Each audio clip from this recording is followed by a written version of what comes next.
Hi friends, అందరూ బాగుండాలి, అందులో మనం ఉండాలి. ఈరోజు మామిడి వరుగులతో సాంబార్ చేసి చూపిస్తున్నాను మీకు. అయిపోయిందండి.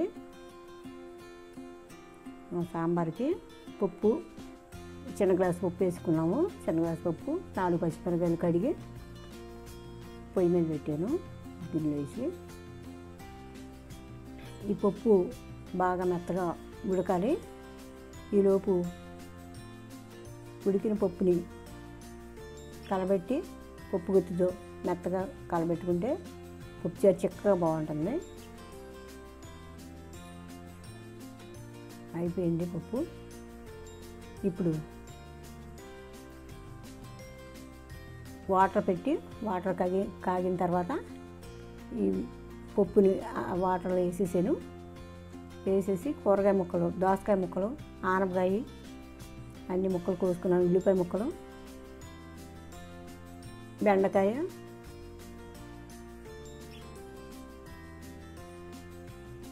చిన్న బెల్లం ముక్క వేసుకుంటే టేస్ట్ బాగుంటుంది. ఆనపకాయ ముక్కలు వేస్తున్నాను ఇప్పుడు.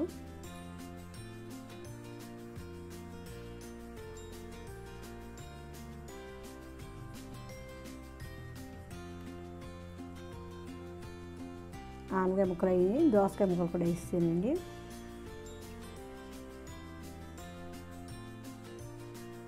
ఈ ముక్కలు కొంచెం ఉడికిన తర్వాత అప్పుడు మనం మామిడికాయ వరుగులు, అంటే మామిడికాయలు ఎండాకాలం వస్తాయి కదా, అప్పుడు మనం ముక్కలు కోసి ఉప్పేసి ఎండబెట్టుకోవాలి. అవి బాగా ఎండిన తర్వాత ఆ ముక్కలను మనం డబ్బాలో వేసి దాసి మన కూరల్లోనూ చట్నీల్లోనూ వేసుకోవచ్చు. ఈ మధ్య ఆరోగ్యరీత్యా చింతపండు కూడా ఎక్కువ వాడద్దు అంటున్నారండి. దానికి మామిడి వరుగులతో మనం చట్నీలో కానీ అన్నిట్లో వేసుకుని, ఇదిగో చూడండి మామిడి ముక్కలు ఉప్పులు వేసి ఎండబెట్టిన ముక్కలు అన్నమాట. ఈ ముక్కలు వేస్తే మనకు పులుపు వచ్చేస్తుంది. చింతపండు మనం వేసుకోక్కర్లేదు అనమాట. మనం చేసుకోవచ్చు. చింతపండు పప్పు చారు బాగుంటుంది. నిమ్మకాయ చారు కాసుకుంటారు కొంతమంది. అట్లా స్పూన్లో 1/2 స్పూన్ కారం వేసుకొని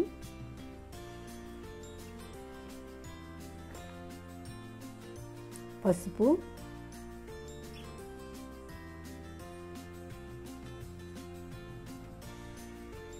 ఉడుకుతుంది బాగా మరగాలి. సాల్ట్ 2 స్పూన్లు వేసుకున్నాము. ఈ ముక్క ఉడకాలి. ఈ సాంబార్ మనం రైస్లో తినొచ్చు, అలాగే ఇడ్లీలో కూడా తినొచ్చు.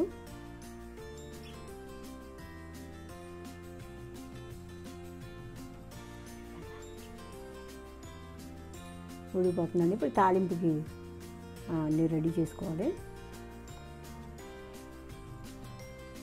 ఈ మామిడికాయ ముక్కలు ఉడికిన తర్వాత వేసుకోవాలండి. పులుపు కదా, అది ఉడకమని చెప్పి ముక్క ఉడికిన తర్వాత వేసుకోవాలి. Please subscribe. Thank you for watching.